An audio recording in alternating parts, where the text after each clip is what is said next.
For the latest on what's happening here in D.C., we're joined by our Washington correspondent, Drew Petrimo. Drew, good to see you this morning. How's it going, guys? Oh, it's going. All right. I guess the question is really put to you. How is it going in the district? Yeah, so out last night we saw federal agents kind of spread around the district. We saw them in Georgetown, Navy Yard, National Mall, Mass Ave. Now, this was not National Guard people. These are kind of a conglomeration of different federal agencies, DEA, FBI. There were some ICE agents out. The most profound incident that we saw happened over on 14th Street Northwest, kind of in the U Street corridor area over there. There was a checkpoint that was set up. They were stopping cars, and a group of about 100 people showed up and kind of started heckling the officers while they were doing their work. So that's kind of what we've seen so far. You know, there are National Guard troops, about 800 of them, that have been sent to D.C. So far, they haven't really fanned out and about. We're told that that's going to be happening over the next several days. But again, they're not going to be armed, we're told, and not going to be able to actually do law enforcement duties. Well, speaking of that, law enforcement duties, we saw, I think, about 24 arrests on Tuesday. What about last night? What do we see in terms of number of arrests, at least according to the White House? Well, it keeps stepping up. I think we're up to about 43 arrests now. So that keeps ramping up. But again, MPD averaged 68 arrests on an average night before this Trump takeover. So it's unclear how many of those would have happened without these federal agents on the streets. Now, a lot of times they're accompanying MPD out on their patrols, so it's kind of a joint operation at times between MPD and these federal agents. It's not exactly clear the full impact that they're having out there on the streets, but definitely their presence is being felt. So the president has 30 days, but he's already talking about possibly extending this, Drew.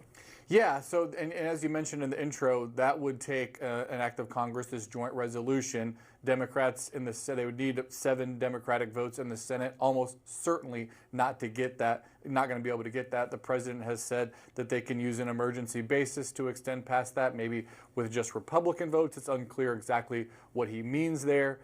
So there is some impediments to extending past that. And even before he mentioned he was going to ask for that extension, he mentioned, hey, we're going to do a crime bill as well, a GOP-led crime bill that initially is going to just pertain to D.C. Those were his words. Of course, that then raises the specter, as many things do, when you get that sort of pull and push between D.C. and the federal government, statehood.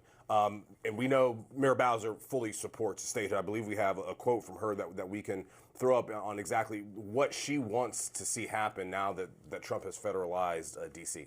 Here it is. It's time like this when America needs to know why your nation's capital, a place where 700,000 taxpaying Americans live, should be the 51st state. What does President Trump think about that? Let's listen. Statehood is ridiculous. We want to straighten the place out. Statehood's ridiculous. It's unacceptable. It's the Democrats want it because the Democrats have, about 95% in this little area. What we want to do is make Washington, D.C., the greatest, most beautiful, safest capital anywhere in the world, and that's going to happen. It's not ridiculous to the 700,000 or so people that live here who would like to be a state and have more power on their own. Yeah, and I mean, as much as it might frustrate many D.C. residents and certainly the political leadership of the city, D.C. statehood wasn't going anywhere anytime soon. Right. With a Republican-controlled Washington and a Republican in the White House, just the real politics of this is they don't want to have 2 more Democratic senators and members of the House of Representatives too, so voting members of the House of Representatives. So that was a long shot and not really going anywhere, although that's very frustrating, obviously, to many people who live in. So going back to this extension, the president would tell you, I don't need an act of Congress if I declare another national emergency. But he himself has said, I don't want to having to keep declaring emergency after emergency. What are we looking forward to? We're headed towards the weekend. What are you keeping your eye on as we move forward? Well, you're going to have these National Guard troops, and they're going to be out kind of backing up these law enforcement teams. You have MPD out there doing their regular patrols, and then you have this